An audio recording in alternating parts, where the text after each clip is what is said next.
What in the world have we here? Yeah, it's a little tripod. I have my GoPro on it because this is how I use it most often. I love this because it has this really large ball joint. You've got a tension screw, so that's loose.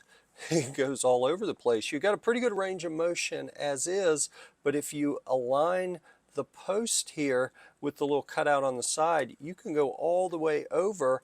That's how I've got this sitting with the camera at about 90 degrees to the surface, but I rarely use it pointing up. What I use this for more often than not is I actually have it upside down, and I keep a carabiner on my backpack strap. So I clip the carabiner right in this little slot and let my GoPro camera hang from the shoulder strap of my backpack so that I have the camera ready and with me at all times.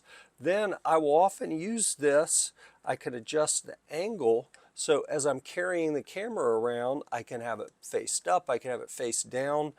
It makes a really nice little handle to get smooth shots with the camera, or like if we're out backpacking, we want to get a shot of the whole crew. Maybe I use it as a tripod, sort of like this, so I can aim it wherever I want. If I happen to be on an uneven surface, this huge ball in here lets you adjust it to any angle you need to get the right shot. I've carried this on about 300 miles of backpacking in the rugged wilderness, and it has held up way better than I ever would have expected. You can see very little wear and tear on this, even though it's seen pretty rough usage.